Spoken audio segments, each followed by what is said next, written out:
Le bruit de ses talons a résonné dans le couloir désert avant même que je la voie. Sec, net, absurde à cet endroit. Quand elle a tourné à l'angle du vestiaire, j'ai relevé la tête avec ma clé à molette encore dans la main, et j'ai eu ce bref vertige idiot qu'on ressent parfois devant quelque chose de trop beau, de trop déplacé pour être réel. Son manteau clair était ouvert sur une robe noire qui lui collait aux jambes à cause de la pluie. Une goutte glissait encore le long de sa nuque. Elle s'est arrêtée sous la lumière blanche de la piscine municipale, a repris son souffle, puis m'a regardé comme si j'étais le seul homme encore debout dans toute la ville. Moi, j'étais en bleu travail, les avant-bras tachés de graisse, à moitié penché dans le ventre d'un vieux déshumidificateur qui menaçait de lâcher avant l'ouverture du matin. Elle a dit « Pardon ». On m'a parlé d'un responsable technique. Je crois que je me suis perdu. Sa voix ne collait pas non plus au décor. Trop calme, trop posée. Pas la voix d'une mère pressée venue réclamer des horaires, ni celle d'une agente municipale venue me rappeler un budget qu'on n'avait pas. Je me suis essuyé les mains sur un chiffon. Le responsable technique, c'est moi ce soir. Enfin, surtout le seul idiot encore là à 22h30. Elle a baissé les yeux vers mes mains noircies, puis vers la grande baie vitrée derrière moi. La pluie frappait les carreaux. L'eau du bassin, immobile, renvoyait des éclats pâles sur son visage. Elle devait avoir mon âge. Peut-être un peu moins. 40 ans, quelque chose comme ça. Très droite, très élégante. Et pourtant, dans sa façon de serrer son manteau contre elle, il y avait une fatigue que même la coupe parfaite du vêtement ne cachait pas. « Je cherche Madame Delma », a-t-elle repris. La directrice. Elle est partie il y a plus d'une heure. Un silence a flotté. Ses épaules se sont à peine affaissées. Pas de grands gestes, pas de soupir théâtral, juste ce minuscule relâchement de quelqu'un qui tenait depuis trop longtemps. « Évidemment », a-t-elle murmuré. Je n'ai pas répondu tout de suite. Je l'ai laissé reprendre contenance. Dans mon métier, j'avais appris à reconnaître les gens qui voulaient de l'aide, sans supporter qu'on le voie. « Vous voulez vous asseoir 2 minutes ?» Ai-je fini par dire. « Vous êtes trompé. » Elle a presque souri. Je dois avoir l'air ridicule. Non, le mot m'est sorti trop vite, trop franchement. Son regard a glissé sur moi, bref, précis, comme si elle avait entendu ce que je n'avais pas voulu dire. J'ai détourné les yeux vers la machine ouverte derrière moi. Il y a une salle de repos au fond, ai-je ajouté. Le chauffage marche, ce qui est déjà une victoire dans ce bâtiment. Merci. Elle a fait 2 pas, puis son talon a dérapé sur le carrelage humide. Je l'ai retenu par réflexe, une main à son coude, l'autre à sa taille. Le contact n'a duré qu'1 seconde. Une seule. Mais j'ai senti sous le tissu mouillé la tension de son corps qui se raidissait, l'odeur discrète de son parfum mêlée à la pluie froide, et ce silence brusque qui tombe quand 2 inconnus se retrouvent beaucoup trop près l'un de l'autre. « Ça va ?» ai-je demandé en relâchant aussitôt. Oui, elle a lissé inutilement sa robe sur sa hanche, ce geste féminin, rapide, presque agacé contre elle-même, qui m'a troublé plus que je ne l'aurais admis. Je l'ai conduite jusqu'à la petite salle vitrée qui donnait sur le bassin. Une table en formica, une machine à café capricieuse, 2 chaises métalliques, un radiateur qui cognait comme un vieux moteur. Rien d'élégant. Rien à sa place non plus avec elle. « Je peux vous faire un café ?» ai-je proposé. « Avec plaisir. » Pendant que la machine grondait, elle a défait la ceinture de son manteau et l'a retiré avec précaution. Le tissu sombre de sa robe suivait chacun de ses mouvements sans rien montrer de plus que ce qu'il fallait, mais assez pour déranger l'air entre nous. Ses cheveux, un peu humides, touchaient ses épaules. Elle s'est assise sans cérémonie, comme si la fatigue avait finalement gagné contre l'éducation. Je lui ai tendu un gobelet. « Merci. »« Léo. Merci, Léo. » Elle a bu une gorgée trop chaude et a fermé les yeux 1 seconde. « Vous attendiez vraiment Madame Delma à cette heure-là ?» ai-je demandé. J'avais rendez-vous avec elle à 19h. Le train a eu du retard. Puis le taxi m'a déposé devant l'ancien centre nautique, à 3 rues d'ici. J'ai marché sous la pluie avec une valise dont la roue est morte il y a 20 minutes. Je crois que cette ville me déteste déjà. Cette fois, j'ai souri. Elle laisse d'habitude un quart d'heure avant de détester les gens. Vous avez juste commencé par le mauvais quartier. Elle a laissé échapper un petit rire. Léger. Presque surpris. Comme si ça ne lui arrivait plus souvent. Je m'appelle Jeanne Vasseur, a-t-elle dit. Je suis censé prendre la direction de l'établissement lundi. Je l'ai regardé sans comprendre tout de suite. La nouvelle directrice? C'est le mot officiel. Oui. J'ai reposé mon gobelet plus doucement que nécessaire. Je me suis senti soudain très bête avec mes manches retroussées, ma barbe de fin de journée et mon outillage étalé partout. La femme que j'avais retenue contre moi, une minute plus tôt, n'était pas une visiteuse perdue. C'était la personne qui allait décider des budgets, des horaires, des contrats. Peut-être même de mon avenir ici. Elle a dû lire quelque chose sur mon visage, parce qu'elle a ajouté avec une douceur inattendue.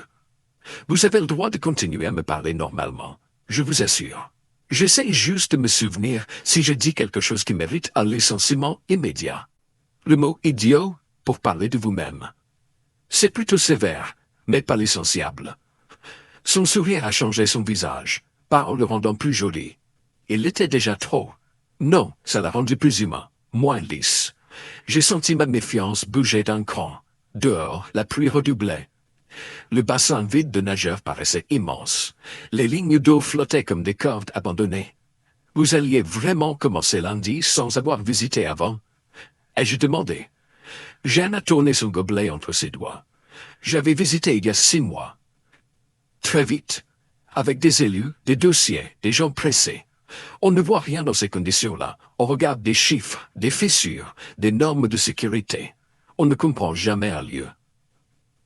Et vous vouliez le comprendre ce soir? Je crois que je voulais surtout arriver quelque part avant de prendre une décision que tout le monde trouve étrange.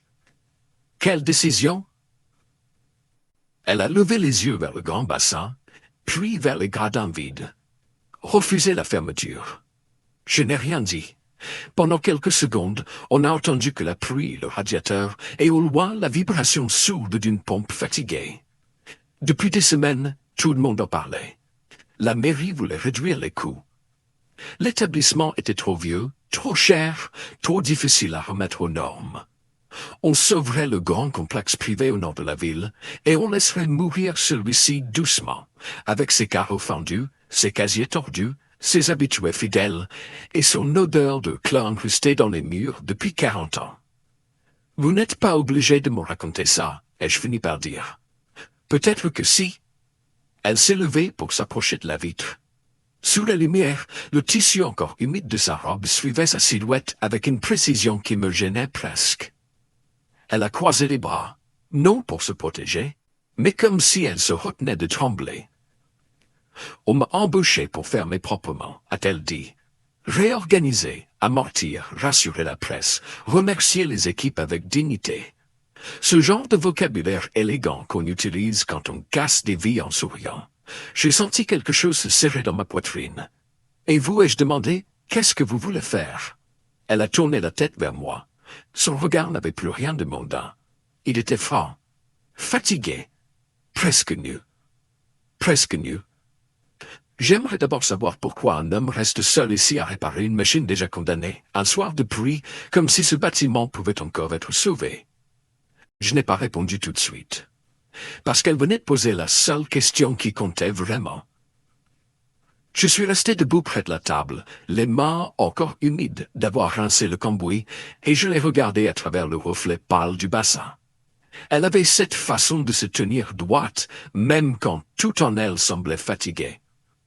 Le manteau pesait sur le dossier de la chaise, la robe sombre encore marquée par la pluie, une mèche collée à sa tempe.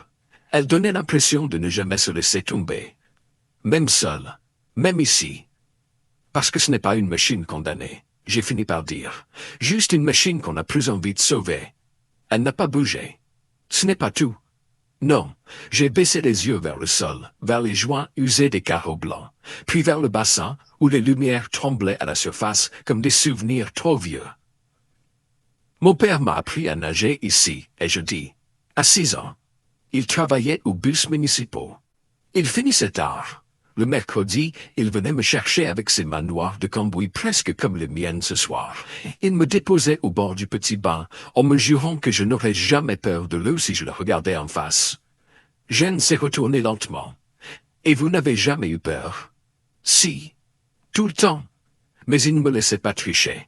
Un vrai sourire a touché sa bouche. Discret. Triste aussi. Je me suis approché de la vitre, à bonne distance d'elle. J'aurais pu sentir son parfum si j'avais encore fait un pas. Je ne l'ai pas fait. Plus tard, c'est ma mère qui a donné des cours ici, ai-je repris. À des gamins, à des retraités, à des femmes qui n'osaient pas mettre un maillot devant les autres. Elle disait toujours que les gens croient venir apprendre à flotter, mais qu'en réalité, ils viennent surtout reprendre un peu de place dans leur propre corps. Jeanne a laissé glisser sa main le long du rebord de la fenêtre. Un geste lent, absent, qui m'a troublé pour rien. Elle parlait bien, votre mère. Elle parlait juste. Le radiateur a cogné 2 fois derrière nous. La pluie diminuait enfin. Et vous, a-t-elle demandé.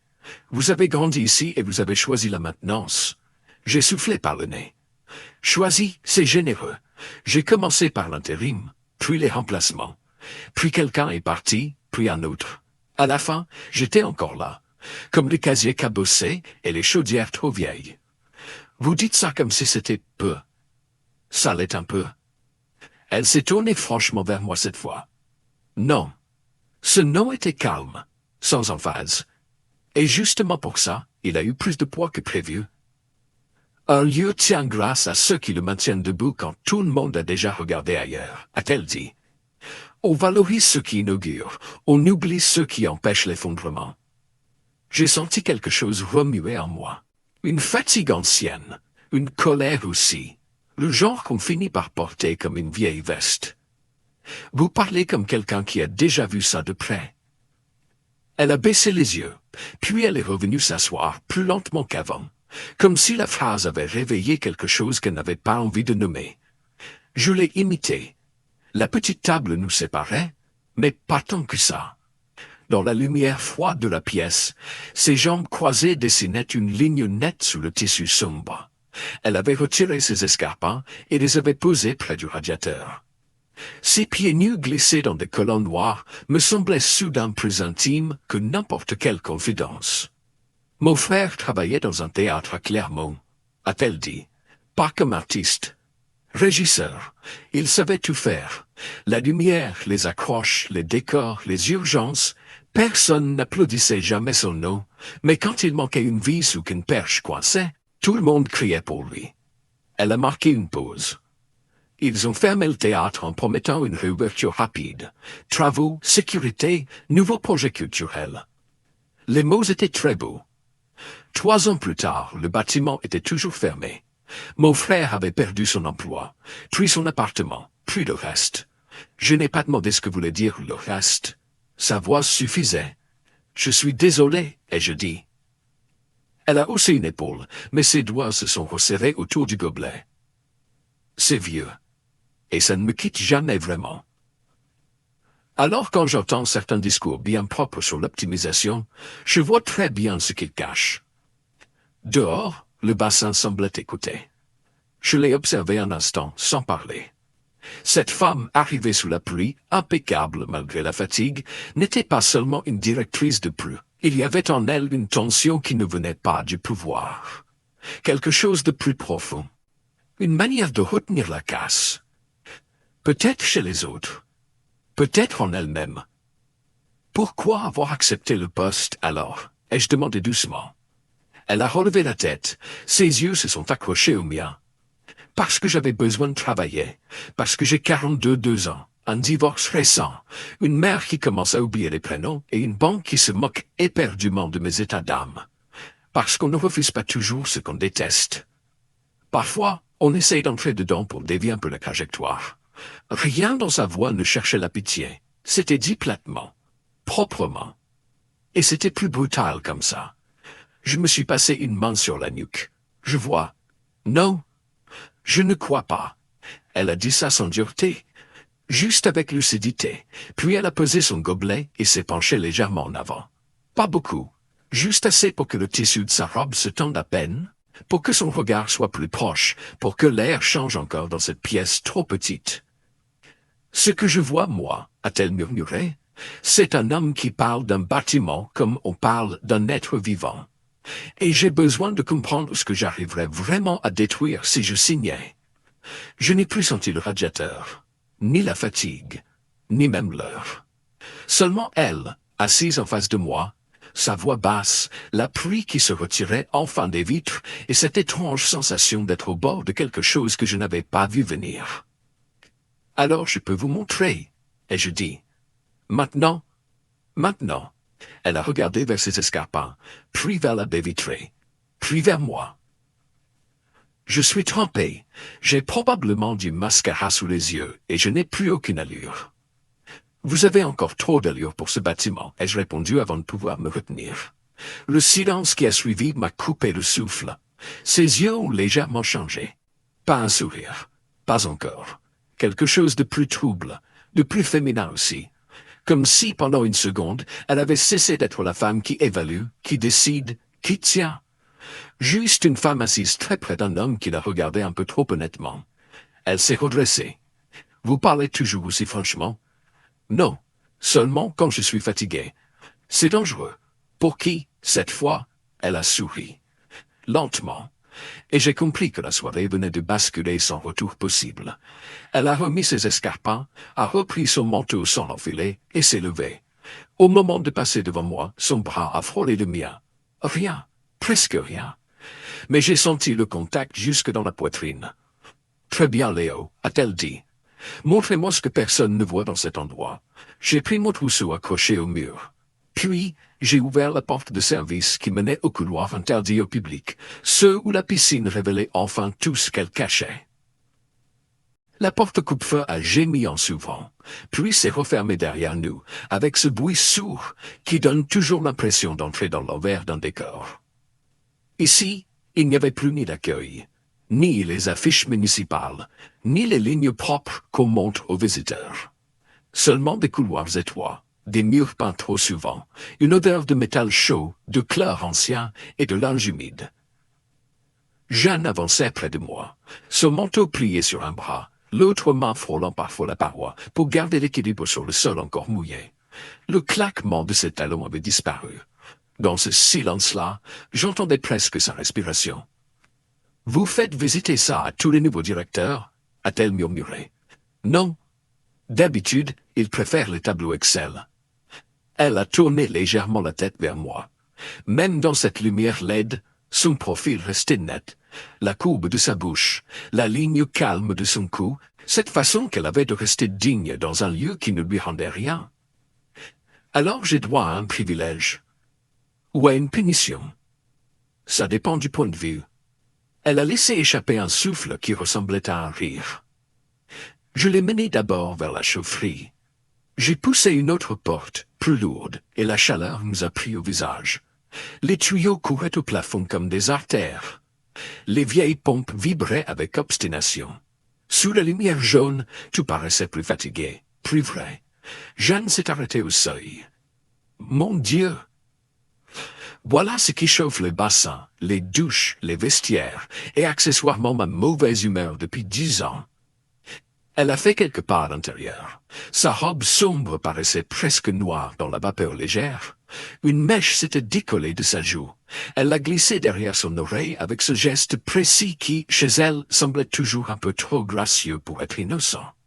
« C'est plus ancien que ce qu'on m'a montré, a-t-elle dit. »« Bien sûr.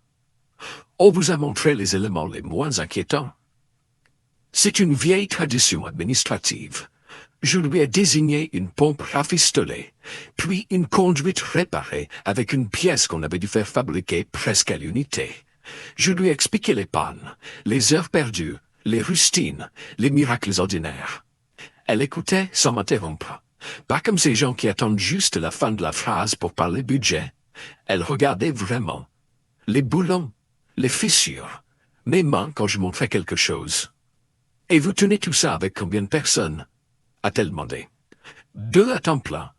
Un à mi-temps qui partira en retraite en juin. Et parfois moi tout seul quand le reste tombe malade ou démissionne. » C'est absurde. Oui, elle a croisé les bras, pas pour se fermer, pour contenir quelque chose. On me parle de coûts excessifs. Jamais du sous-effectif chronique qui les fabrique. C'est plus élégant de dire que le bâtiment vieillit mal que d'admettre qu'on l'a laissé vieillir. Elle m'a regardé longtemps. J'ai senti qu'elle retenait plusieurs réponses à la fois. Quand nous sommes ressortis, l'air plus frais du couloir nous a saisis. Jeanne a frissonné. Sans réfléchir, j'ai pris la veste de travail posée sur une caisse près de la porte et je la lui ai tendue. Tenez, je ne vais pas vous voler votre veste. Vous ne la volez pas, vous empêchez juste ma conscience de me rendre insupportable. Elle a hésité une seconde, puis l'a passée sur ses épaules. Sur elle, ma vieille veste bleue semblait presque indécente de contraste. Trop large, trop masculine. Et pourtant, en la voyant remonter les manches avec ses doigts fins, j'ai eu cette impression étrange de proximité, comme si quelque chose de moi venait d'épouser sa silhouette. « Je dois être superbe », a-t-elle soufflé. « Vous l'étiez déjà. » J'ai regretté la phrase au moment même où elle sortait. Elle s'est immobilisée. Moi aussi. Dans le couloir étroit, il n'y avait plus qu'elle, enveloppée de ma veste, les cheveux un peu défaits, le visage levé vers le mien, avec cette expression difficile à lire qui me troublait de plus en plus. « Vous êtes fatigué, Léo », a-t-elle dit doucement. Visiblement pas assez pour me taire. Elle a baissé les yeux un instant, puis a repris la marche. Mais je l'ai vu sourire. Nous avons traversé les vestiaires des enfants, puis la réserve du matériel pédagogique, puis la petite salle où l'on entassait les objets trouvés. Des lunettes tordues, des maillots oubliés, des serviettes jamais réclamées, une petite chaussure rose seule sur une étagère. Jeanne s'est arrêtée devant. On dirait un musée de vie interrompue. Ici, tout le monde laisse quelque chose. Et vous? La question m'a pris de court. Moi? Vous? Vous avez laissé quoi ici? Je me suis appuyé contre l'encadrement de la porte. Du temps, ai-je répondu, et probablement plusieurs versions de moi que je n'ai pas eu le courage de devenir. Elle s'est tournée vers moi, plus grave. Quelqu'un vous a déjà dit que vous parliez comme un homme qui s'est résigné trop tôt? J'ai eu un petit rire sans joie. Non, les gens disent surtout que je suis utile quand une canalisation fuit. Ce n'est pas une réponse. C'en est une pratique. Elle s'est approchée de l'étagère, puis a pris entre ses doigts la petite chaussure rose. Elle l'a regardée comme si elle pesait plus lourd qu'elle n'en avait l'air. « J'avais une fille », a-t-elle dit. La phrase a traversé l'air sans prévenir. J'ai cru d'abord avoir mal entendu. Elle reposait déjà la chaussure avec une délicatesse qui me coupait le souffle. Elle s'appelait Lucie. Je n'ai pas bougé. Jeanne gardait les yeux sur l'étagère, mais sa voix venait de plus loin. D'un endroit en elle que personne ne devait approcher souvent. Elle n'a vécu que 9 jours. Le couloir entier s'est rétréci autour de nous. Je n'entendais plus ni des pompes, ni de goutte à goutte au fond des douches. Seulement sa phrase là entre les casiers et les serviettes oubliées. Jeanne, elle a secoué la tête, très légèrement. Ne dites rien tout de suite. Sa main s'est posée à plat sur l'étagère métallique. J'ai vu ses doigts trembler, une seule fois, puis plus rien. Elle a repris ce contrôle si parfait qui me bouleversait précisément parce qu'il n'était pas naturel. C'était il y a 6 ans, a-t-elle continué. Assez loin pour que les gens pensent qu'on peut en parler proprement. Assez près pour que certains objets vous ouvrent encore le ventre sans prévenir. Je suis resté là, incapable d'avancer, incapable de fuir. Elle a finalement levé les yeux vers moi. Ils étaient secs. C'était pire. Alors quand je vois un lieu public qu'on veut fermer, a-t-elle murmuré, je sais que ce n'est jamais seulement une question d'argent. C'est aussi une question de ce qu'on accepte de faire disparaître. Des habitudes, des rendez-vous, des enfances, des gens qui tiennent encore debout parce qu'un endroit les accueille sans leur demander d'être brillants. J'ai fait un pas vers elle. Jeanne, cette fois je n'ai pas cherché mes mots. J'ai juste tendu la main. Elle a regardé mes doigts, noircis dans les plis malgré le chiffon, puis son regard est remonté vers mon visage. Et au moment où elle a glissé sa main dans la mienne, très doucement, comme si elle testait la solidité d'un sol après une tempête, j'ai compris que plus rien, dans cette nuit-là, ne resterait simple. Sa main était froide, pas glacée à cause du couloir ou de la pluie. Froide comme peuvent l'être certaines mains quand elles ont traversé trop de choses et qu'elles ont appris à ne plus réclamer de chaleur. Je l'ai tenue sans serrer, juste assez pour lui laisser le choix de partir. Elle ne l'a pas retiré. Nous sommes restés là quelques secondes, au milieu des casiers cabossés, sous le néon blafard, entourés de serviettes oubliées et d'objets sans propriétaire. Rien n'aurait pu être moins romanesque, et pourtant je n'avais pas souvenir d'un silence aussi dense. C'est elle qui a bougé la première, pas pour s'éloigner, juste pour reprendre sa respiration. Je ne raconte jamais ça, a-t-elle dit. Sa voix était basse, stable en apparence, mais le bout de ses doigts s'était légèrement resserré contre les miens. Je sais, non, vous ne savez pas. Elle a relevé les yeux vers moi. Il n'y avait ni défi ni colère dedans. Seulement cette franchise nue qui me faisait de plus en plus perdre pied. Les gens imaginent toujours qu'après quelques années, la douleur devient une information. Un fait bien rangé, une ligne dans une biographie. Ils disent « elle a perdu un enfant », comme ils diraient « elle a changé de ville » ou « elle a divorcé ». Mais ce n'est pas du passé. C'est une pièce fermée dans laquelle on continue à vivre en secret. Je n'ai pas cherché à la consoler. Les phrases de consolation servent surtout à soulager celui qui les prononce. J'ai simplement gardé sa main dans la mienne. Au bout d'un moment, elle a baissé les yeux sur nos doigts. Puis, elle a eu un très léger sourire, triste et presque embarrassé. « C'est curieux, » a-t-elle murmuré. « Quoi donc? Je vous connais depuis 1 heure à peine, et j'ai l'impression de vous avoir parlé plus honnêtement qu'à la plupart des gens qui partagent ma vie depuis des années. Peut-être parce qu'ici, personne ne vous attend avec une version précise de vous-même. » Elle a laissé passer un silence. « C'est possible. Je me suis entendu dire, ou peut-être parce que vous êtes fatigué de tenir. » Cette fois, elle n'a pas répondu tout de suite. Son visage a changé à peine, un battement, comme si j'avais touché juste sans le vouloir. Elle a retiré sa main mais avec douceur, pas comme un refus, plutôt comme quelqu'un qui referme un tiroir avant qu'il ne s'ouvre trop. « Continuez la visite, Léo, » a-t-elle dit. « Sinon je vais finir par oublier pourquoi je suis venu. » Sa tentative de légèreté était visible. Je l'ai acceptée sans la contredire. Nous avons repris le couloir. Ma veste glissait toujours sur ses épaules. À chaque fois qu'elle levait le bras ou tournait légèrement le buste, le tissu trop large se plissait différemment autour d'elle, et ce détail ridicule me troublait plus qu'il n'aurait dû.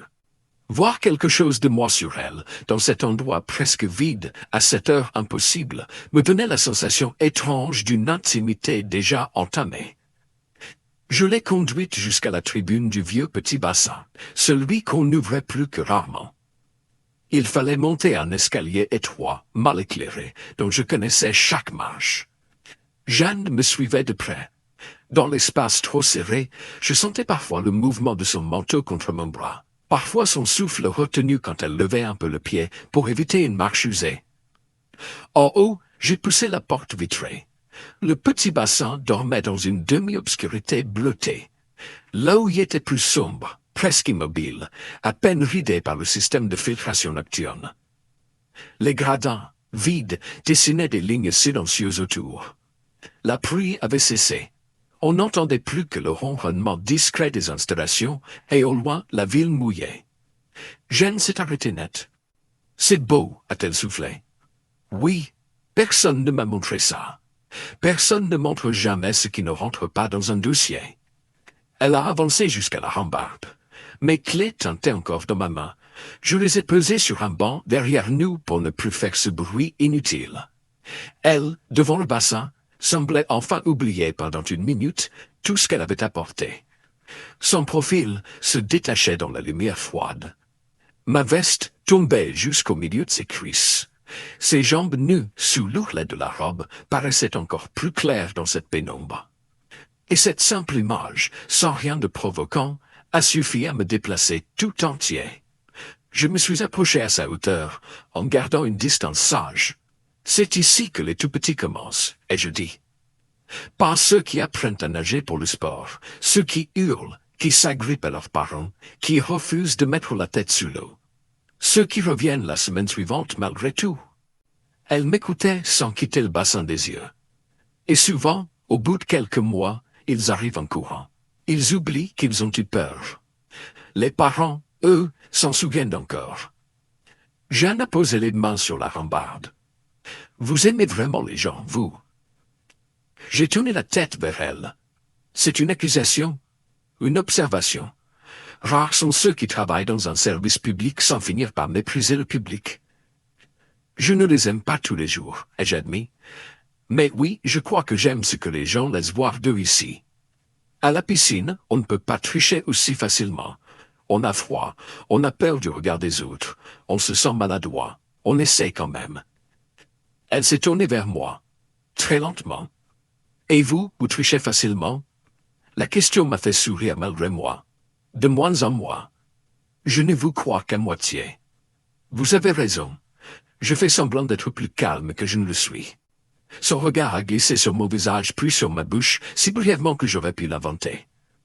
Je m'en étais aperçu, a-t-elle dit. L'air entre nous a changé d'un cran. Encore. Je me suis appuyé contre la rambarde, à côté d'elle. En dessous, l'eau réfléchissait la lumière en tremblant légèrement contre le plafond. J'ai senti son épaule tout près de la mienne. Pas contre. Tout près seulement. La différence était minime, mais mon corps, lui, la sentait entièrement. Pourquoi Lyon? Ai-je demandé pour détourner un peu le vertige. Ce n'est pas Lyon. C'est ici, a-t-elle répondu. Qu'est-ce que ça change? Tout. Elle a ramené une mèche derrière son oreille. Ce geste était devenu chez elle une sorte de ponctuation secrète. J'aurais pu accepter un poste plus simple, plus prestigieux aussi. J'en avais un à Dijon. Très propre, très rationnel, très mort. Et vous avez choisi un établissement mal financé, politiquement fragile, avec des équipes à bout et des tuyaux du siècle dernier. Voilà, ce n'est pas très logique. Je ne suis pas venu chercher une vie logique. Sa voix s'était adoucie. Elle regardait le bassin, mais ce n'était plus de lui qu'elle parlait. Après Lucie, puis le divorce, puis tout le reste, j'ai vécu comme on coche des cases. J'étais efficace, présente, solide.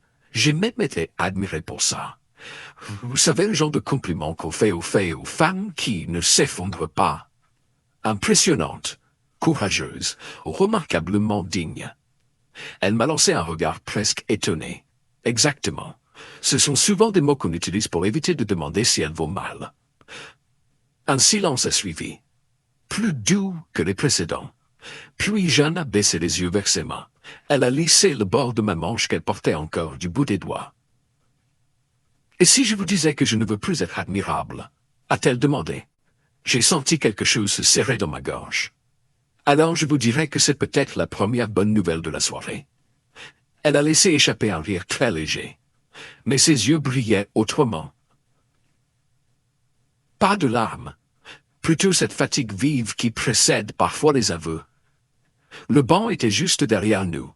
Elle s'y est assise sans prévenir, comme si ses jambes avaient soudain décidé à sa place. Je me suis assis à côté d'elle en laissant encore cet espace raisonnable. Elle s'est penchée pour défaire la bride d'un escarpin, puis de l'autre, avant de le poser au sol. Ses pieds ont glissé hors des chaussures avec un soupir discret. « Pardonnez-moi » a-t-elle murmuré. « Je n'en peux plus de ces talons. » Vous n'avez pas à vous excuser de redevenir humaine. Elle a levé vers moi un regard qui m'a frappé de plein fouet. Vous dites des choses dangereuses, Léo. Vous me l'avez déjà dit. Oui. Mais cette fois, je le pense davantage. Son genou a frôlé le mien quand elle s'est repositionnée sur le banc. Un contact bref. Involontaire sans doute. Je n'ai pas bougé. Elle non plus. Au-dessous de nous, l'eau du bassin continuait de respirer doucement dans la nuit. Ni elle ni moi ne semblions pressés de rompre ce contact minuscule entre nos genoux. Ce n'était rien. Une pression à peine sensible à travers le tissu. Pourtant, je sentais mon corps entier s'y accrocher comme à un détail trop rare. Jeanne avait tourné la tête vers le bassin. Ses mains reposaient de chaque côté d'elle sur le banc, fines, calmes en apparence.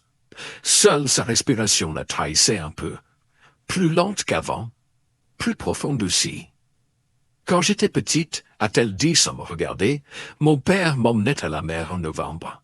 Sa voix avait pris cette douceur particulière des souvenirs qu'on n'offre pas souvent. En novembre, oui, c'était absurde. Il disait que la mer hors saison disait plus de vérité. Il n'y avait personne, juste le vent, le sable humide et cette impression que le monde existait sans nous. Il me tenait la main très fort parce que j'avais peur des vagues. Elle a souri légèrement. Je détestais le froid. Je me plaignais tout le temps. Mais aujourd'hui encore, quand quelque chose en moi devient trop bruyant, c'est cette image qui revient. Une plage vide. Mon père. Le vent. Je l'écoutais en regardant le reflet mouvant des lumières dans l'eau. Il est toujours là, ai-je demandé. Elle a secoué la tête. Non. Mort il y a 3 ans. J'ai laissé passer quelques secondes. Vous avez beaucoup perdu. Elle a eu un petit mouvement d'épaule. Tout le monde perd beaucoup, à un moment ou à un autre. Oui, mais tout le monde ne continue pas à marcher avec cette élégance-là. Elle a enfin tourné le visage vers moi. Très près, trop près pour que je puisse encore prétendre à une distance tranquille. C'est encore une phrase dangereuse, a-t-elle murmuré. Je sais. Et vous continuez quand même. Oui, un silence a suivi, dense, vivant. Ses yeux ont glissé sur les miens, puis plus bas, puis sont remontés. J'ai senti très nettement qu'elle hésitait entre avancer encore ou remettre de l'air entre nous. Moi aussi. C'est son téléphone qui a sonné. Le bruit a tranché la nuit comme une lame. Jeanne a fermé les yeux une seconde. Agacée, elle a sorti l'appareil de son sac posé à ses pieds. L'écran a éclairé son visage. Je dois répondre, a-t-elle dit. Elle s'est levée et s'est éloignée de quelque part le long de la rambarde. Je suis resté assis. J'entendais sa voix, basse d'abord, puis plus tendue. Oui, non, je suis bien arrivé. Non, je n'étais pas à l'hôtel parce que j'avais besoin de voir les lieux. Paul, pas maintenant. Le prénom m'a piqué stupidement. Elle a écouté en silence. Puis sa nuque s'est raidie. Je sais très bien ce qu'on attend de moi. Non, je n'ai pas signé parce que je ne signe rien avant d'avoir compris. Ce n'est pas de l'émotion, c'est du travail sérieux. Encore un silence. Arrête, a-t-elle repris plus bas. Ne me parle pas sur ce ton. Je me suis levé, par réflexe plus que par décision. Je ne voulais pas écouter, et pourtant je ne pouvais pas ignorer l'expression de son visage. Elle n'avait plus rien de la femme troublée du banc. C'était une autre Jeanne, plus froide, plus coupante, celle qui avait dû apprendre à tenir debout devant des hommes sûrs d'eux et de leur pouvoir. Non, Paul, a-t-elle dit enfin, justement. Je ne ferai pas ce qu'il faut. Je ferai ce qui est juste. Elle a raccroché sans attendre. Le silence est retombé d'un coup. Je ne me suis pas approché tout de suite. Elle restait tournée vers le bassin, une main crispée sur le téléphone, puis elle a soufflé longuement avant de se retourner vers moi. Ex-mari? Ai-je demandé. Non, pire.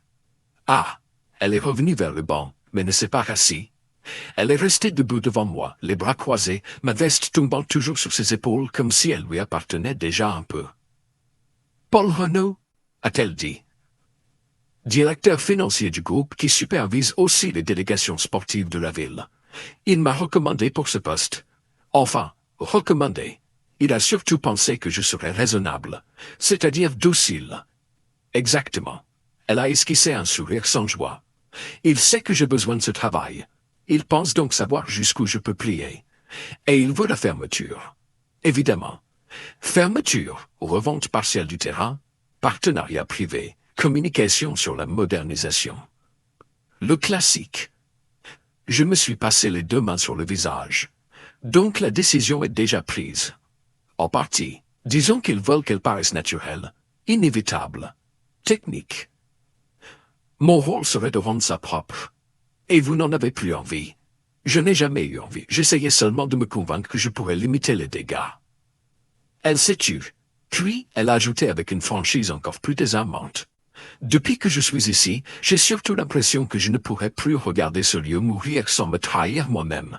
Je me suis levé à mon tour. Nous étions à nouveau face à face. Le banc derrière nous. Le bassin en dessous. La nuit autour. Vous ne me connaissez pas, ai-je dit. Vous ne connaissez pas l'équipe, ni les usagers, ni les dossiers complets. Faites attention à ne pas décider avec le cœur d'une soirée. Et vous, Faites attention à ne pas croire que je suis impressionnable parce que je porte une robe et des talons. La réplique était sèche, juste sèche assez pour me remettre à ma place. J'ai hoché la tête. Vous avez raison. Son expression s'est adoucie aussitôt. Pardon, ce n'est pas ce que je voulais dire. Si, et vous aviez raison quand même. Elle a baissé les yeux un instant. Je ne décide pas à cause de ce soir, Léo. Mais ce soir m'empêche de mentir. Ce n'est pas pareil. Je l'ai regardé longtemps. Le reflet du bassin dansait sur son visage. Ses cheveux s'étaient un peu défaits. Un pli marquait sa robe à la taille. Elle n'avait plus rien de la femme arrivée sous la pluie comme une apparition trop lisse pour cet endroit. Elle était plus belle ainsi, plus vraie, et infiniment plus dangereuse pour moi. « Qu'est-ce que vous allez faire ?» ai-je demandé. « Gagner du temps, réclamer un audit honnête, revoir les chiffres, rencontrer le personnel sans filtre, voir les associations, les écoles, les clubs, tout ce qu'on en fait discrètement quand on parle de rationalisation. Ils ne vous laisseront pas faire facilement. Je sais. Et s'ils vous poussent dehors? Elle a soutenu mon regard. Alors au moins cette fois je saurais pourquoi je tombe. Je n'ai pas réfléchi. J'ai levé la main vers son visage pour retirer une mèche collée contre sa joue. Le geste était lent, visible.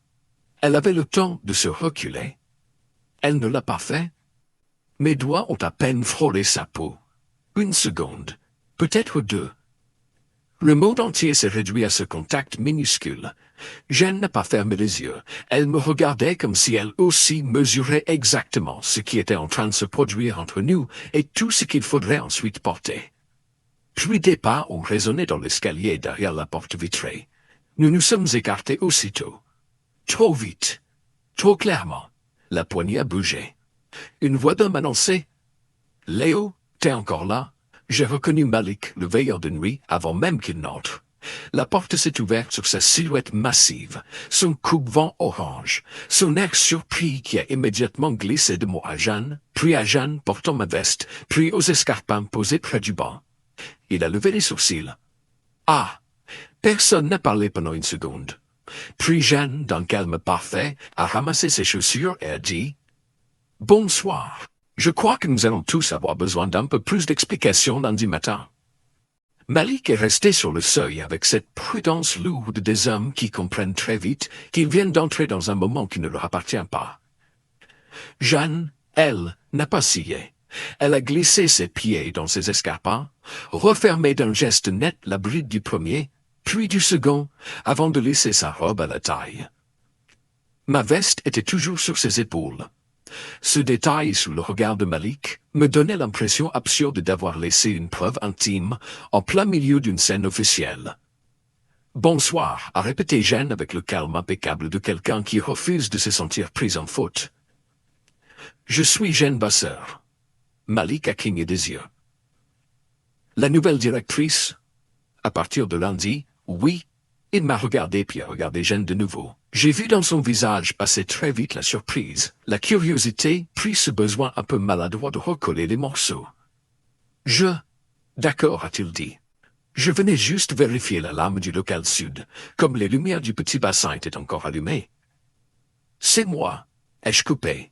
Je lui faisais visiter. » Le mot a eu l'air faible au moment même où je l'ai prononcé. « Visiter. » Avec la nuit, le banc, les escarpins au sol et ma veste sur elle, ça sonnait presque ridicule. Malik, heureusement, n'était pas un imbécile. Il a hoché la tête une fois. « Très bien, je referai le tour dans 10 minutes. » Il s'est déjà retourné vers la porte quand Jeanne l'a rappelé. « Monsieur Malik, merci. Et puisque vous êtes là, lundi matin, j'aimerais voir les plannings de sécurité de nuit. Les vrais, pas la version raccourcie qu'on envoie en mairie. » Il y a eu un silence bref, puis, très légèrement, le visage de Malik a changé. « D'accord, madame. Jeanne suffira. »« D'accord, Jeanne. » Quand la porte s'est refermée derrière lui, un rire nerveux m'a échappé malgré moi. Jeanne a tourné la tête vers moi. « Quoi? Vous n'avez vraiment peur de rien? »« Si, de beaucoup de choses. Mais pas des gens qui pensent m'impressionner avec des tableaux tronqués. » Elle a enfin retiré ma veste, l'a pliée avec soin et me l'a tendue. J'ai senti sa chaleur encore prise dans le tissu quand je l'ai récupérée. « Merci » a-t-elle dit.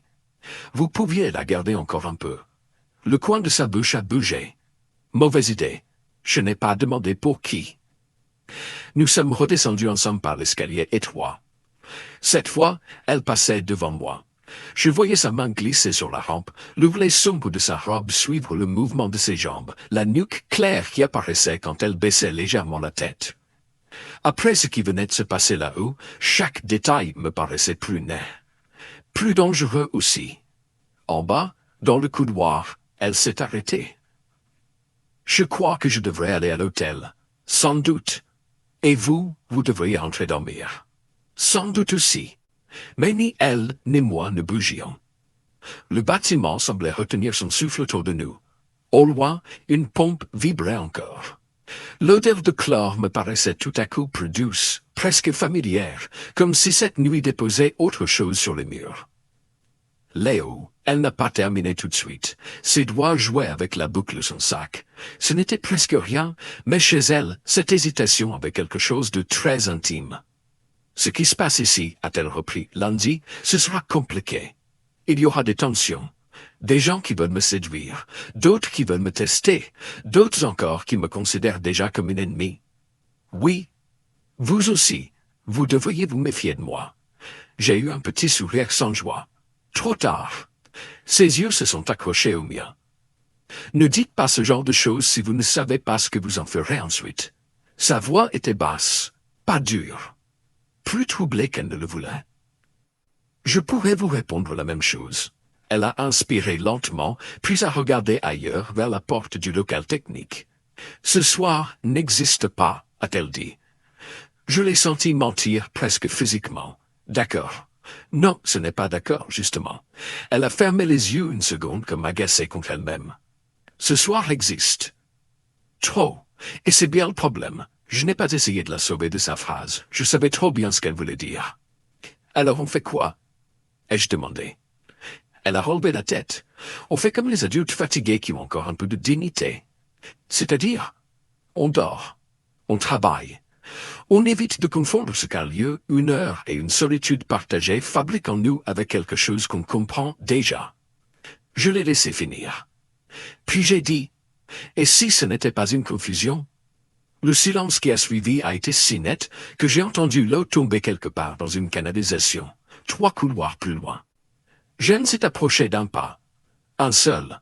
Assez pour que je sente à nouveau son parfum, plus discret maintenant, mêlé au tissu humide et à la nuit.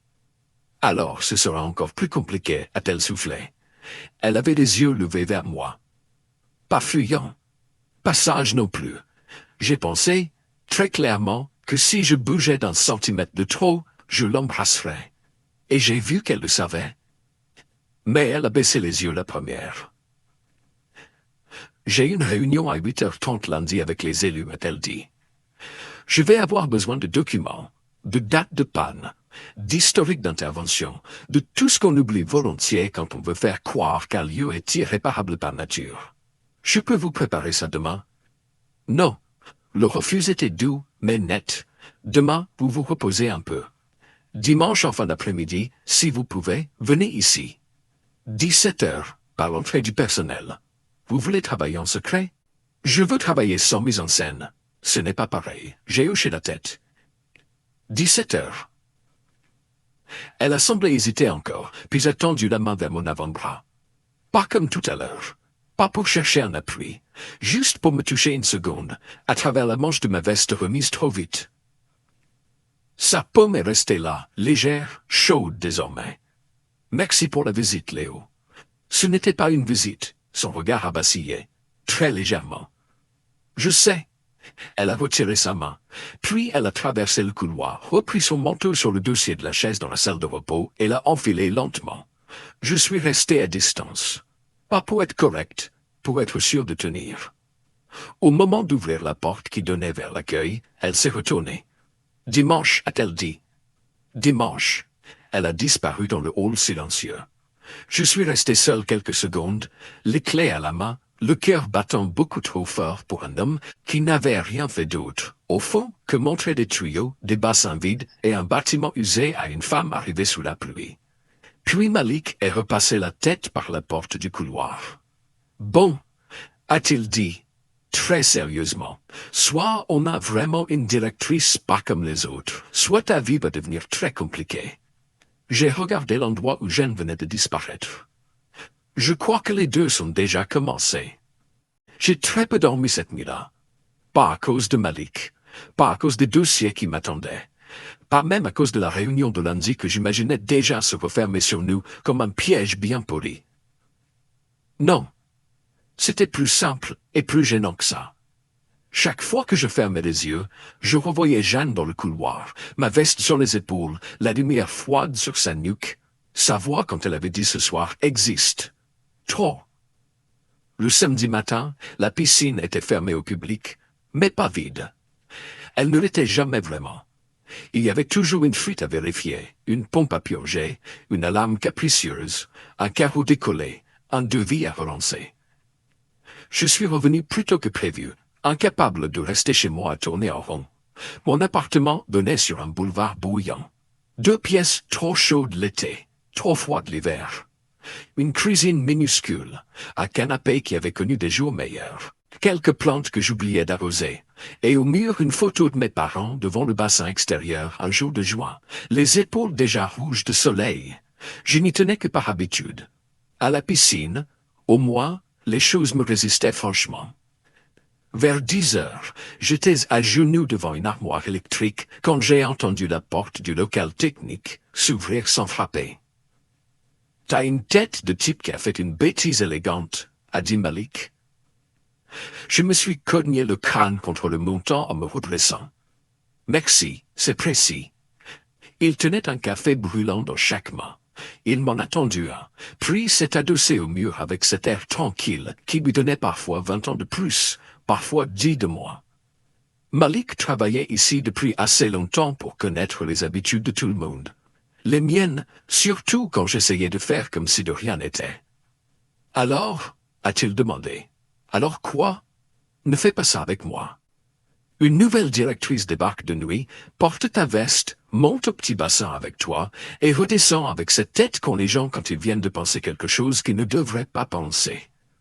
J'ai bu une gorgée de café trop vite. Il m'a brûlé la langue. Tu inventes beaucoup.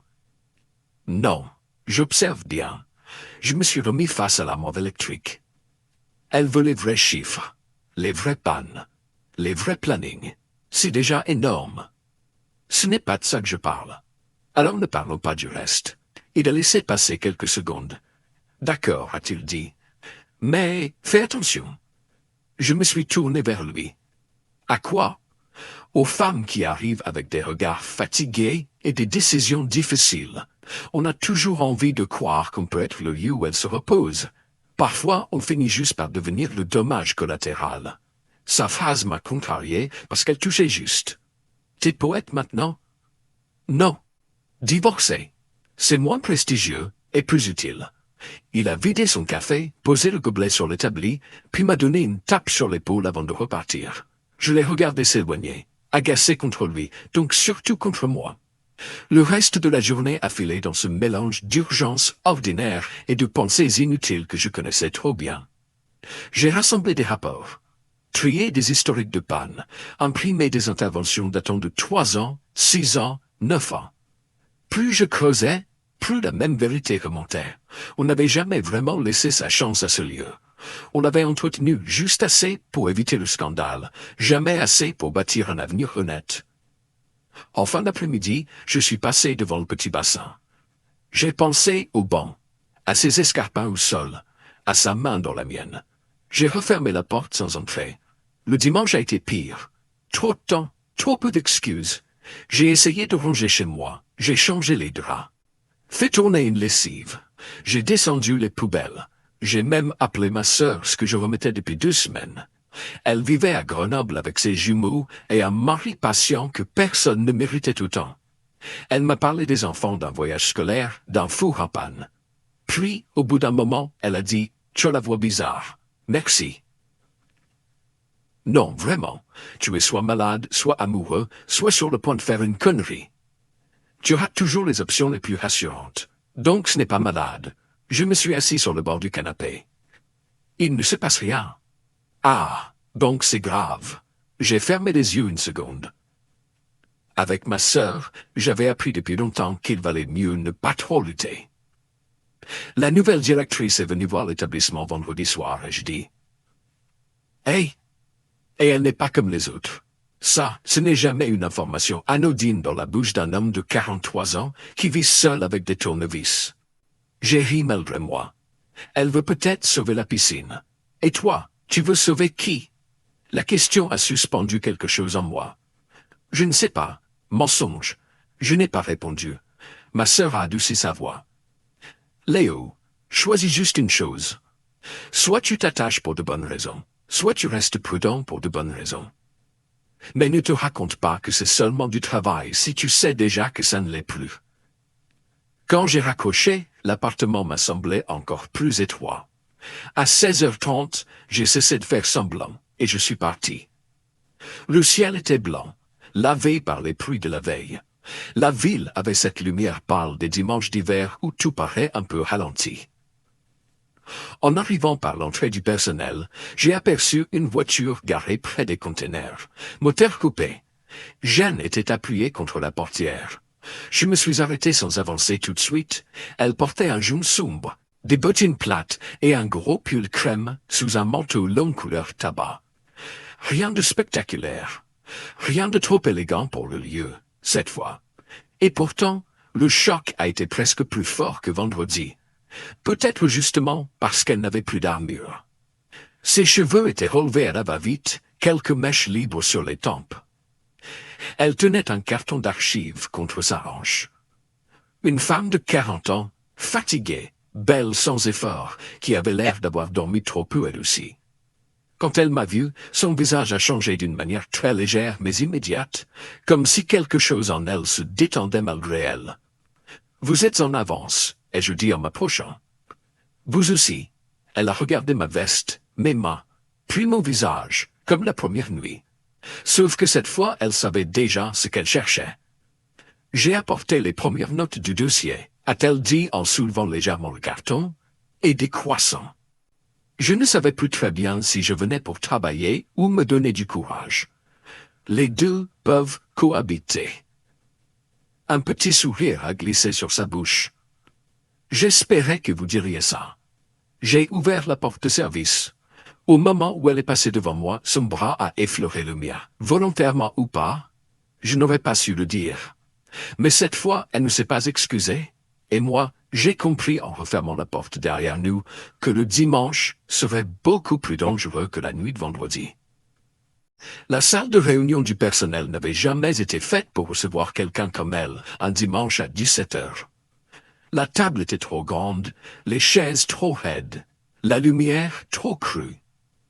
Il restait au mur une vieille affiche municipale sur les bienfaits de l'aquagym, et dans un coin, une plante presque morte que personne n'assumait vraiment. Jeanne a posé son carton d'archives sur la table, puis le sachet de croissants à côté, comme si elle installait un campement précaire au milieu d'un lieu qu'elle n'avait pas encore décidé d'aimer. J'ai hésité avec des pains au chocolat, a-t-elle dit en retirant son manteau, puis j'ai eu peur de lancer un conflit régional dès mon premier week-end. Sage décision. Elle a ri doucement. Son pull crème suivait souplement ses mouvements. Rien à voir avec la robe de vendredi. Rien de moins troublant non plus. Au contraire, il y avait dans cette simplicité quelque chose de plus proche, de plus vrai. Une femme venue travailler un dimanche, les cheveux relevés trop vite, les joues encore marquées par le froid dehors, et ce regard fatigué qui s'éclairait un peu quand il tombait sur moi. J'ai sorti les dossiers que j'avais préparés. Les historiques de panne, les interventions repoussées, les demandes de remplacement jamais validées, les rapports techniques rédigés présentés sous des formulations vagues. Voilà la version non décorée, ai-je dit. Elle s'est assise, a ouvert le premier classeur, et son visage a changé presque aussitôt. Pas à cause de moi. À cause des chiffres. Ils ont vraiment refusé ça, a-t-elle murmuré au bout de quelques minutes. 3 fois. Et ça aussi. 2 fois. Elle tournait les pages plus vite, mais je voyais à sa manière de se redresser, de froncer les sourcils, et de relire certaines lignes, qu'elle comprenait très exactement ce qu'elle avait entre les mains.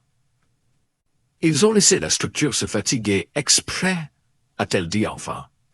Pas exprès au sens spectaculaire. Pas avec une réunion secrète où quelqu'un dirait « laissons pourrir ». C'est plus simple, on repousse, on reporte, on exige des économies, on réduit le personnel. Ensuite, on constate que tout se dégrade et on appelle ça une fatalité. Elle a levé les yeux vers moi. C'est presque pire. Oui. Pendant 1 heure, nous avons travaillé sans presque nous arrêter. Elle prenait des notes à la main, d'une écriture fine, rapide. Elle me faisait préciser une date, un nom, un incident, une réparation bricolée avec des moyens absurdes. À plusieurs reprises, ses doigts ont croisé les miens en attrapant un document au même moment. Ce n'était rien, et chaque fois j'en sentais pourtant la trace bien après. Au bout d'un moment, elle a poussé un dossier loin d'elle et s'est appuyée au dossier de sa chaise. Je commence à comprendre pourquoi certains tenaient tant à ce que je ne visite pas sérieusement avant lundi. Vous pensiez trouver quoi? De la vétusté honnête?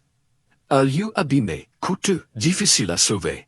Pas un abandon organisé avec des phrases polies par-dessus. Je lui ai tendu un croissant. Manger avant de déclarer la guerre. C'est plus prudent. Elle l'a pris en souriant. Vous avez toujours ce ton tranquille au bord du désastre. C'est une spécialité du service technique. Elle a mordu dans le croissant, puis a fermé les yeux 1 seconde. Mon Dieu!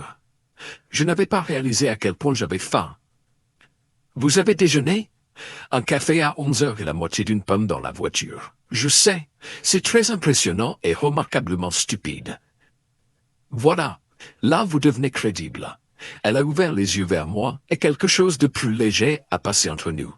Pas l'oubli, juste une respiration.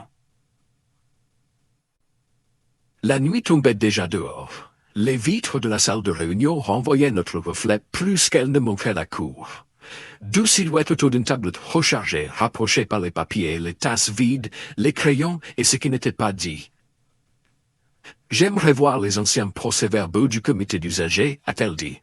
On m'a juré qu'ils étaient anecdotiques. Je commence à croire que tout ce qu'on m'a présenté comme anecdotique mérite d'être relu. Ils sont aux archives basses. Pas dans les bureaux administratifs. Dans le sous-sol, elle a relevé la tête. Les archives basses? Le nom fait plus mystérieux que la réalité. C'est un ancien local de stockage qu'on a rempli de cartons pendant 20 ans. Alors allons-y. J'ai pris une lampe torche et mon trousseau. Le sous-sol se trouvait au bout d'un couloir, derrière les anciennes cabines de l'infirmerie. L'air y était plus frais, plus sec. Jeanne marchait à côté de moi, une liasse de feuilles serrée contre elle. Son épaule frôlait parfois mon bras dans l'étroitesse du passage. Chaque contact, même infime, me dérangeait avec une précision croissante. La porte du local d'archives a résisté avant de céder dans un souffle de poussière. Charmant, a murmuré Jeanne. J'ai allumé la lumière. Un néon a clignoté avant de se stabiliser. Partout, des étagères métalliques, des boîtes, des classeurs, des piles de papier ficelés, l'odeur du carton, du vieux linge et de l'humidité contrôlée. Ne vous laissez pas impressionner, ai-je dit. Le chaos ici obéit à une logique qui ne respecte aucune logique connue. Donc vous savez où chercher. À peu près. Nous avons commencé à fouiller côte à côte. Elle se hissait sur la pointe des pieds pour lire les étiquettes du haut. Je prenais les rangées du bas. Au bout de quelques minutes, elle a poussé une boîte trop haut, placée qui a glissé d'un coup. J'ai levé les bras par réflexe pour la retenir. Elle aussi. Le carton a basculé entre nous, puis j'ai réussi à le récupérer contre ma poitrine. Jeanne avait perdu l'équilibre d'un demi-pas. Elle s'est rattrapée à mon épaule. Nous nous sommes retrouvés si près que j'ai senti son souffle contre ma joue. Pas une image. Pas une idée. Une sensation nette, immédiate, impossible à ignorer. Sa main était toujours sur mon épaule. Mon bras tenait encore la boîte. Son visage était à quelques centimètres du mien. Dans la lumière blanche du néon, je distinguais le grain de sa peau, une petite fatigue sous les yeux, la bouche entrouverte par la surprise. « Pardon » a-t-elle soufflé. Mais elle n'a pas reculé tout de suite. Moi non plus. Puis son regard a glissé au-delà de moi, vers le fond du local. « Léo ?» Sa voix avait changé. Je me suis tourné. Derrière une étagère mal alignée, presque cachée par des cartons d'entretien, il y avait un panneau de liège décroché du mur. Dessus, sous une couche de poussière, des dizaines de feuilles punaisées, des dessins d'enfants, des lettres, des photos de groupe en bonnet de bain, des remerciements écrits à la main. Et, au centre, une pétition datée de que 4 ans plus tôt, avec plus de 1000 signatures. Jeanne s'est approchée comme on s'approche d'un lieu sacré qu'on n'attendait pas. Pourquoi personne ne m'a parlé de ça? A-t-elle murmuré. Parce que, pour la première fois depuis qu'elle était entrée ici, elle ne regardait plus seulement un bâtiment. Elle regardait tout ce qu'on avait essayé d'effacer avec lui.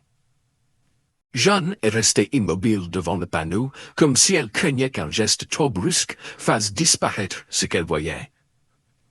Je me suis approché à son côté. Sous la poussière, les papiers racontaient une histoire beaucoup plus vivante que tous les rapports alignés dans les bureaux. Des cartes pliées en deux, avec des soleils dessinés au feutre. Des photos de groupes d'enfants au bord du petit bassin. Une lettre d'une maison de retraite qui remerciait l'équipe pour les séances de rééducation. Des mots maladroits, sincères, parfois écrits de travers. Merci à Nadine de m'avoir appris à ne plus avoir honte de mon corps. Merci pour mon fils qui n'avait plus envie de sortir de chez lui. Merci pour maman qui remarche mieux depuis l'aquagym douce. Jeanne levait chaque feuille avec la prudence d'une archéologue. Ils ont tout laissé ici, a-t-elle murmuré. Comme si ça ne valait rien. Pour eux, ça ne prouve rien. Au contraire, ça prouve tout ce qu'ils veulent rendre invisible. Elle a décroché la pétition du centre. Les signatures s'étalaient sur plusieurs pages. Des noms, des adresses, des commentaires en marge. Pas une colère abstraite. Des vies, des habitudes, des gens. La piscine est le seul endroit où ma fille autiste accepte l'eau, a-t-elle lu à voix basse. Mon mari a recommencé à sortir depuis qu'il vient nager le mardi matin. Mon Dieu, sa voix s'est cassée sur les 2 derniers mots. Pas franchement, juste assez pour que je l'entende. Je l'ai regardé de profil. Ses doigts tenaient le papier avec une délicatesse presque douloureuse. Dans la lumière pauvre du sous-sol, elle paraissait plus jeune une seconde, puis beaucoup plus fatiguée l'instant d'après. « Vous pouvez vous servir de tout ça ?» ai-je demandé. « Oui. Pas juridiquement, pas officiellement, pas comme des pièces maîtresses. Mais politiquement, humainement, oui. Si on veut empêcher une fermeture propre, il faut salir un peu le récit. » Elle s'est tournée vers moi avec une intensité nouvelle. « Qui a décidé de cacher ce panneau ici? Je ne sais pas. Peut-être personne. Peut-être tout le monde. » Quand les choses dérangent, elles finissent souvent au sous-sol sans qu'on sache exactement qui les y a envoyées. Jeanne a reposé la pétition contre le liège et a continué à regarder les dessins. Puis sa main s'est arrêtée sur une petite feuille plastifiée, presque effacée. Un rectangle de papier bleu, accroché plus bas que les autres. Elle l'a décroché. C'était une photo de bébé. Rien de très net. Un nourrisson emmitouflé dans une serviette blanche, posé dans les bras d'une femme qu'on voyait à peine. Au dos, quelqu'un avait écrit au feutre « Premier passage à la piscine de Lucie, pour te dire qu'on pense à toi. » Les mamans du jeudi. Jeanne n'a pas respiré pendant une seconde. Puis elle a retourné la photo vers elle comme si elle voulait la protéger de mon regard. Mais il était trop tard. J'avais lu le prénom.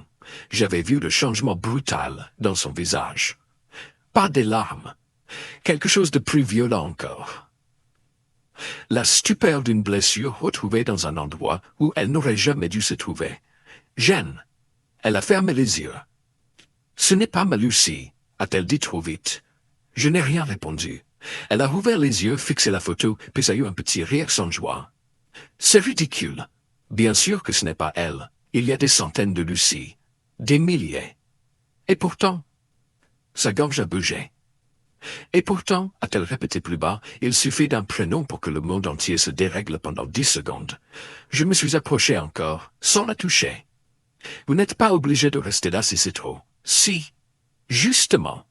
Elle a glissé la photo dans la poche de son manteau avec un soin infini. Je voudrais parler aux gens qui ont écrit tout ça, a-t-elle repris, pas seulement aux responsables des clubs, aux vrais gens, ceux qu'on n'invite jamais autour des tables quand on décide pour eux. Je peux vous donner des noms. Je veux tous les noms. J'ai eu un sourire malgré la gravité du moment.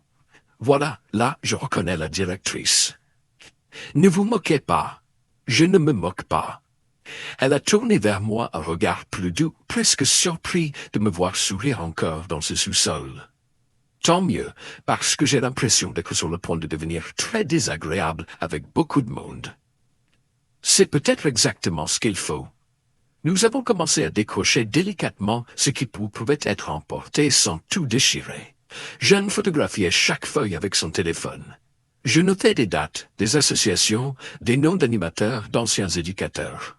Le local s'était transformé en salle de preuve. Une colère méthodique circulait entre nous, plus solide que l'émotion seule. Au bout d'un moment, elle s'est redressée pour masser sa nuque.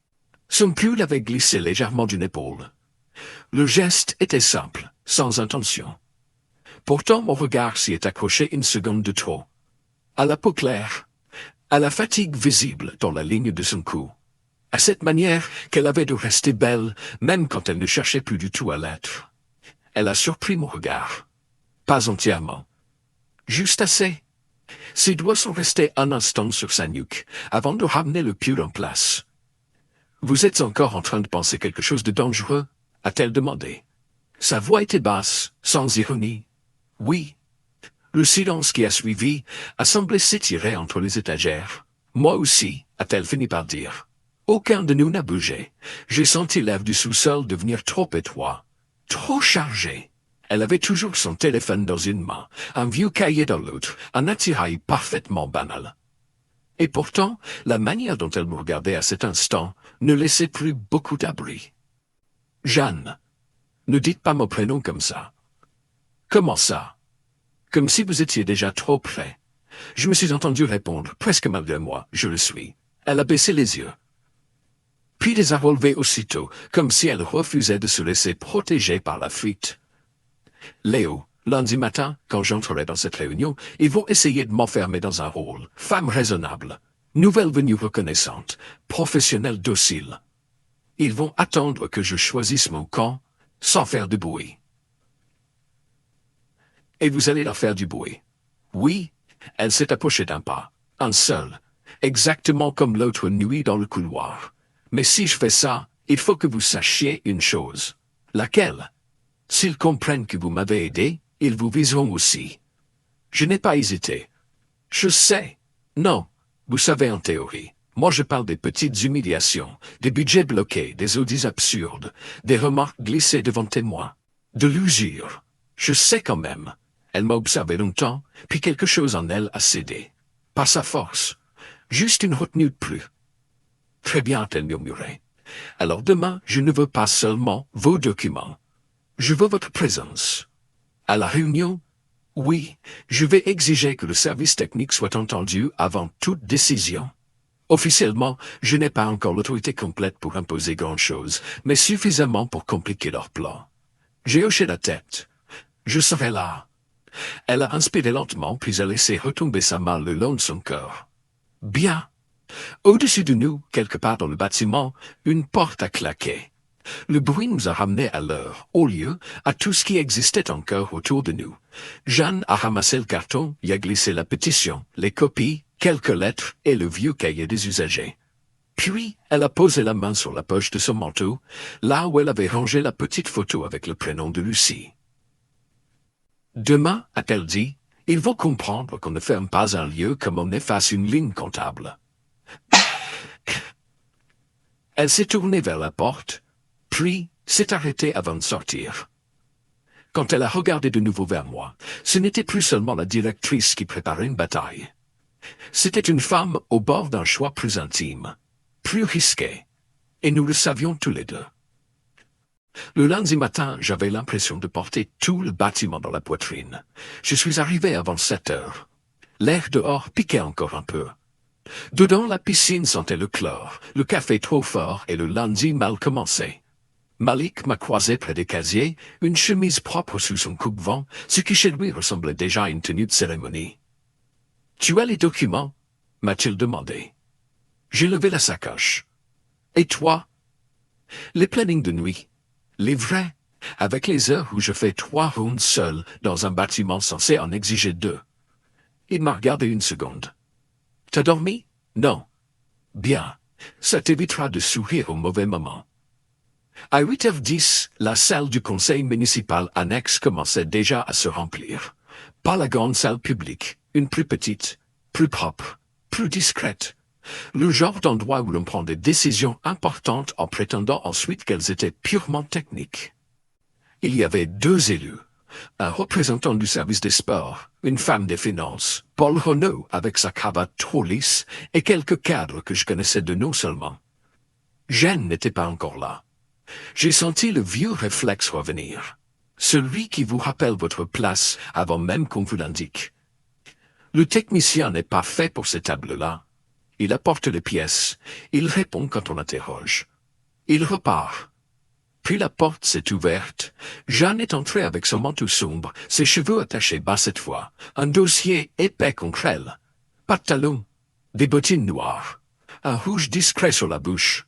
Rien d'ostentatoire, rien de fragile non plus. Elle m'a vu presque aussitôt. Son regard s'est arrêté sur moi une seconde, juste assez pour que quelque chose se calme en moi. Paul s'est levé le premier.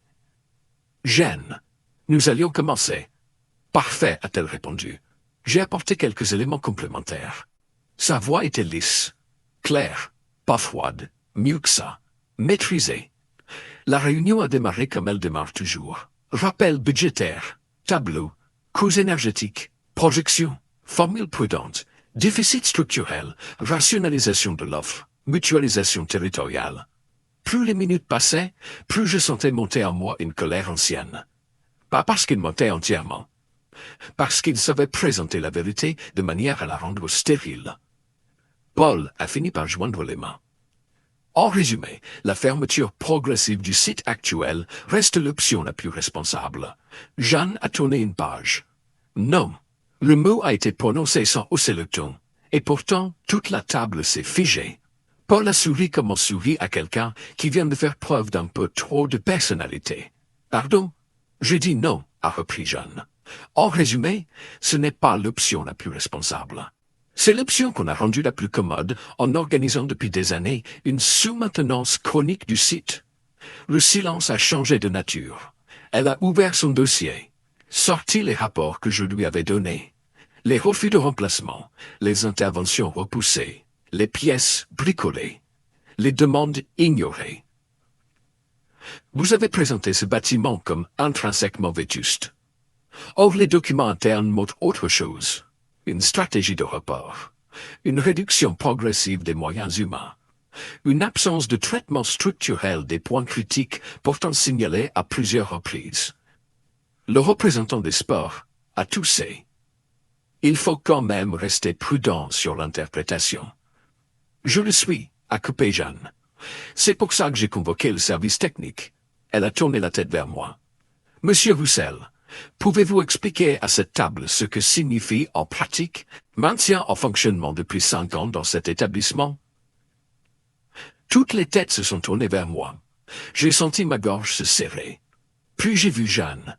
Ses doigts posés à plat sur la table, son regard calme, présent. Pas pour me sauver, pour m'ouvrir la place. Alors j'ai parlé. Je n'ai pas fait de grands discours. J'ai dit les tuyaux, les fuites, les pompes, les heures, les pièces qu'on cannibalisait sur d'anciennes installations, les agents manquants, les risques reportés, le petit bassin sacrifié, les vestiaires rafistolés, le coût réel du sous-entretien. J'ai parlé simplement, avec mes mots. Et à mesure que je parlais, j'ai vu certains visages cesser de me regarder comme un meuble utile. Paul a tenté une interruption. Enfin, tout cela confirme surtout qu'une fermeture devient malheureusement non, a dit Jeanne. Encore semaine non. Elle a alors sorti la pétition, les lettres, les photos, les témoignages. Et ceci confirme surtout que nous ne parlons pas d'une ligne budgétaire. Nous parlons d'un équipement public essentiel, utilisé par des écoles, des personnes âgées, des usagers en rééducation, des familles en situation fragile. On ne peut pas le fermer sur la base d'un récit technique tronqué et appeler cela de la bonne gestion. La femme des finances a froncé les sourcils. Ces pièces n'ont pas de valeur réglementaire. Elles ont une valeur politique, humaine et territoriale, a répondu Jeanne. Et si vous souhaitez vraiment une procédure incontestable, alors nous allons procéder correctement. Audit indépendant des besoins réels. Réévaluation des coûts après remise à niveau progressive. Consultation des usagers et des associations. D'ici là, aucune signature de fermeture de ma part. Paul a cessé de sourire. Jeanne, je crois que vous oubliez le cadre dans lequel... Non, Paul. Je crois surtout que vous comptiez sur mon arrivée pour accélérer un processus que vous vouliez présenter comme neutre. Sa voix n'a pas tremblé une seconde. Ce ne sera pas le cas. Il l'a regardé longtemps. Durement. Puis il a dit plus bas. Vous prenez une décision émotionnelle. Jeanne s'est adossée à sa chaise. Non. Je refuse une décision habillée pour faire croire qu'elle ne l'est pas. Elle a marqué une pause. Et je vous conseille de ne plus employer ce mot contre moi comme s'il suffisait à disqualifier une analyse rigoureuse. Je crois que c'est à cet instant précis que la table a basculé. On n'a pas gagné, pas comme dans les histoires simples, mais on a empêché la signature. Obtenu 3 mois, un audit, une suspension de la procédure, des réunions publiques. C'était pas une victoire propre, c'était mieux. C'était une brèche. Quand tout s'est terminé, j'avais les jambes un peu vides. Je suis sorti le premier pour reprendre de l'air dans le couloir vitré. Mes mains tremblaient légèrement. Pas de peur, de descente. Quelques secondes plus tard, j'ai entendu la porte s'ouvrir derrière moi. Jeanne m'a rejoint sans parler tout de suite. Au bout du couloir, on voyait le ciel gris clair au-dessus de la cour et les vitres de la piscine plus loin. Elle est venue se placer à côté de moi. Très près. Pas encore contre moi. Très près quand même. Vous avez été remarquable, a-t-elle dit. J'ai souri sans la regarder. Faites attention. C'est le genre de compliment que vous détestez. Elle a laissé échapper un rire épuisé. C'est vrai. Puis elle a ajouté plus doucement. Alors, disons la vérité. Vous avez été juste. Je l'ai regardée. Elle avait l'air vidée, belle à en faire mal. Ses yeux portaient encore la tension de la réunion, mais autre chose passait dessous. Quelque chose de plus nu. De plus simple. Vous aussi, ai-je dit. Je suis terrifié. Je sais. Non, pas seulement d'eux. Son regard s'est accroché au mien, et tout le bruit du bâtiment s'est éloigné. De ça, a-t-elle murmuré. Je n'ai pas demandé ce que voulait dire ça. Je le savais. Les voix reprenaient déjà derrière la porte. Des pas, des papiers qu'on range. Le monde revenait.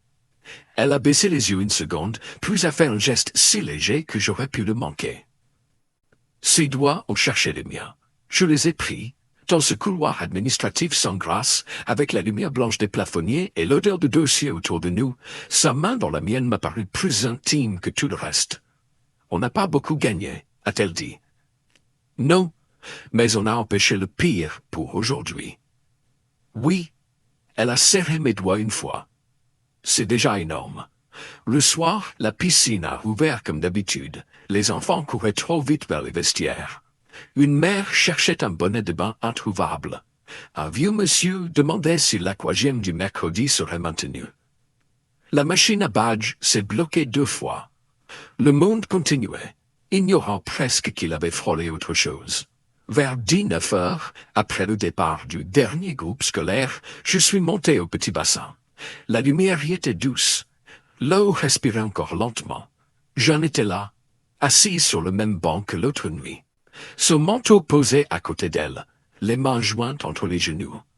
Quand elle a levé les yeux vers moi, il n'y avait plus de conseils, plus de dossiers, plus de rôle à tenir. Juste elle. Je me suis approché. Vous avez trouvé le chemin toute seule, ai-je dit. J'ai commencé à apprendre le bâtiment. Je me suis assis près d'elle. Très près cette fois. Le silence n'était plus un obstacle. Il était devenu un lieu où nous pouvions enfin nous rejoindre sans nous défendre. Paul m'a dit que je faisais une erreur, a-t-elle soufflé. Il a probablement raison sur le plan de sa carrière. Elle a tourné la tête vers moi avec un vrai sourire. Et sur le reste, j'ai regardé le bassin, puis ses mains, puis sa bouche, puis ses yeux. Sur le reste, je crois que c'est la première fois depuis longtemps que vous allez dans le bon sens. Son visage a changé très doucement, comme une fatigue qui cède enfin. Moi aussi, a-t-elle murmuré. Elle avait laissé une mèche s'échapper de ses cheveux. Je l'ai remise derrière son oreille. lentement. Cette fois, elle a fermé les yeux une seconde au contact de mes doigts. Puis elle les a ouverts. Léo, son genou a touché le mien. Sa main a glissé sur le banc, paume ouverte, jusqu'à trouver la mienne. Je ne veux plus être admirable, a-t-elle dit très bas. Je ne veux plus seulement tenir. Je veux quelque chose de vrai, même si c'est compliqué. Je crois que j'ai retenu mon souffle avant de répondre. Alors restons dans le vrai. Elle a eu ce petit mouvement presque imperceptible du manteau qui chez elle ressemblait à un abandon choisi. Je me suis penché et je l'ai embrassé. Rien de brusque, rien volé. Un baiser lent, prudent d'abord, comme si nous vérifions ensemble que le sol pouvait vraiment nous porter. Puis plus profond, plus vivant, plus avec toute la fatigue des derniers jours, tout ce qui avait failli ne jamais se dire, tout ce que nous avions retenu dans les couloirs, les sous-sols, les salles trop éclairées. Quand nous nous sommes éloignés, elle est restée tout près. Son front contre le mien. Sa respiration mêlée à la mienne. Au-dessous, l'eau continuait de vibrer doucement dans la lumière du soir. « Vous savez que ça ne va pas être simple, a-t-elle murmuré. « Je sais. On va devoir se battre pour ce lieu. Je sais. Et pour le reste aussi, j'ai souri contre sa peau. Je sais encore. Cette fois, c'est elle qui m'a embrassé. Plus franchement. Puis elle a laissé sa tête venir contre mon épaule, comme si ce geste lui appartenait depuis longtemps, comme si elle en avait été privée trop d'années. Je l'ai entourée de mon bras. En bas, quelque part dans le bâtiment, des voix passaient. Une porte claquait, la piscine vivait. Et pour la première fois depuis longtemps, au milieu des tuyaux fatigués, du carrelage usé, des lumières bleues sur l'eau, et de tout ce qui menaçait encore, je n'ai pas eu l'impression de tenir seulement un lieu debout. J'avais aussi contre moi quelqu'un qui revenait lentement à la vie.